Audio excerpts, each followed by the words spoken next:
Hello welcome to our channel enlighten Amulya. ఈరోజు Indian హిస్టరీకి సంబంధించినటువంటి మరికొన్ని ఇంపార్టెంట్ బిట్స్ చూద్దాం. ఈరోజు చింతామణి అనే పదానికి సంబంధించినటువంటి ముఖ్యాంశాలు. చింతామణి అనేది తెలుగులో ఒక నాటకం.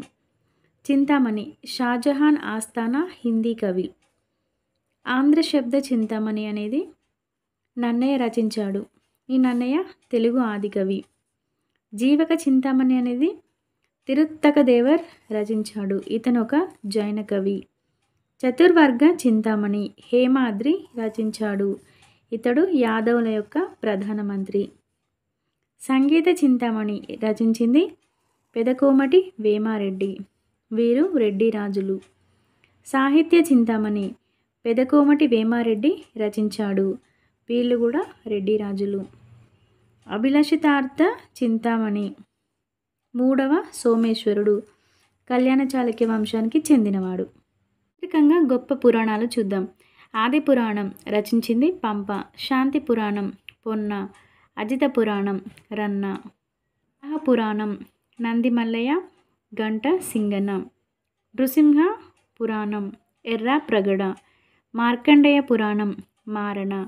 పెరియ పురాణం చెక్కిలార్.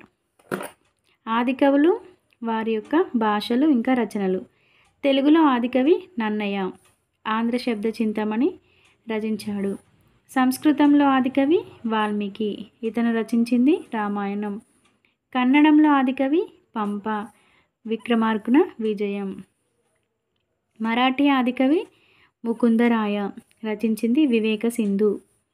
హిందీలో ఆదికవి చాంద్ బర్దాయి పృథ్వీరాజ్ రాసోని రచించడం జరిగింది. అష్టాంగ మార్గం బౌద్ధ మతం బుద్ధుడు. వీటి గురించి చూద్దాం. అష్టాంగ మార్గం అంటే బౌద్ధ మతంలో ఉంటుంది. అష్టాంగ మార్గాన్ని బోధించింది బుద్ధుడు. అష్టదిగ్గజాలు అనేవారు కవులు. వీరు శ్రీకృష్ణదేవరాయల దగ్గర ఆస్థాన కవులు. అష్టప్రధానులు అనేది మంత్రిమండలి. ఇది శివాజీ ఆస్థానంలో ఉండేవారు వీరు. అష్టాదశ పురాణాలంటే 18 పురాణ గ్రంథాలు. అష్టాదశ తీర్థులంటే 18 రకాల ఉద్యోగులు.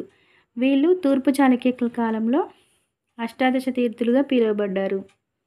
అష్టాంగ సంగ్రహ దీనిని వాగ్భటుడు రచించాడు. అష్టనాయకుల ఒప్పందం అంటే 8 నాయకులు. తెలంగాణ నుండి 4, ఆంధ్ర నుండి 4, మొత్తం 8 మంది. వీరు చేసుకున్న ఒప్పందం 1956 పెద్ద మనుషుల ఒప్పందం. అష్టాదశ పరిహార అంటే 18 రకాల పన్నులు. ఇవి పల్లవుల కాలంలో ఉన్నాయి. నవ అనే పదం మీద ఉన్నటువంటి అంశాలను చూద్దాం. నవనందులు అంటే 9 మంది నందరాజులు. నవనాగులు అంటే సముద్రగుప్తుడి చేతిలో 9 మంది నవనాగులు ఓటమి పాలయ్యారు. నవబ్రహ్మ ఆలయాలు ఇవి ఆలంపూర్లో ఉన్నాయి. నవ సాపాసాంక చరిత్ర దీన్ని పద్మగుప్తుడు రచించాడు. నవనాథ చరిత్ర దీన్ని గౌరణ రచించాడు.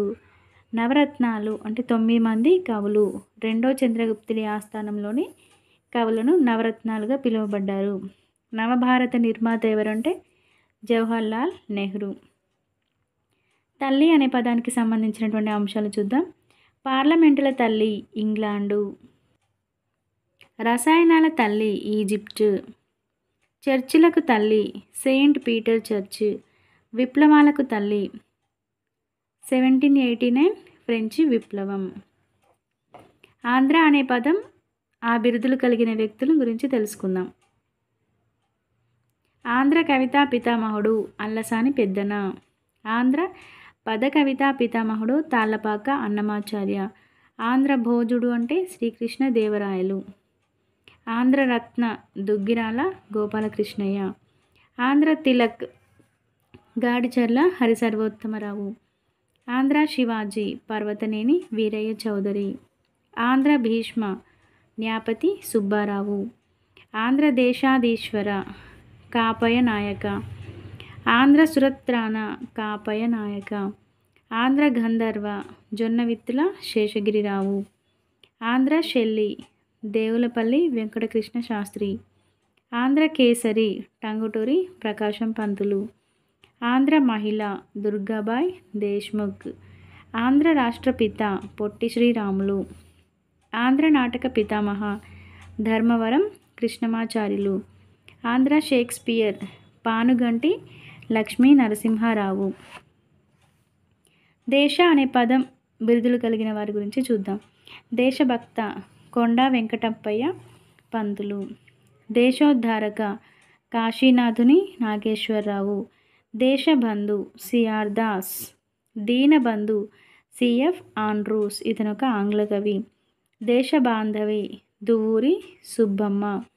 దేశోద్ధారక గ్రంథమాల వట్టికోట ఆళ్వారు స్వామి స్థాపించాడు. దేశకోత్తమ బిరుదు సురేంద్రనాథ్ బెనర్జీ. అశోకుడు అనే పేరుతో బిరుదు కలిగిన వారు. అశోకుడు మౌర్య పాలకుల గొప్ప చక్రవర్తి. జైన అశోకుడుగా సంప్రతి. దక్షిణ అశోకుడుగా వీరపురుష దత్తుడు. రెండో అశోకుడని కనిష్కుని, జపాన్ అశోకుడని షోతూకుని పిలుస్తారు. ఇండియన్ అనే పదం మరియు అభివృద్ధి కలిగిన వాళ్ళని చూద్దాం. ఇండియన్ మాకియవెల్లి కౌటిల్యుడు. ఇండియన్ నెపోలియన్ సముద్రగుప్తుడు. ఇండియన్ షేక్స్పియర్ కాళిదాసు. ఇండియన్ ఐన్స్టీన్ ఆచార్య నాగార్జునుడు. ఇండియన్ న్యూటన్ బ్రహ్మగుప్తుడు. Indian Bismarck Vallabhbhai Patel. Indian Martin Luther Acharya నాగార్జునుడు. Indian parrot Amir Khusro. Indian Karl Marx Kabir. మిగతావి నెక్స్ట్ వీడియోలో. Thank you for watching. If you like this video please like, share and comment, and don't forget to subscribe our channel enlighten Amulya.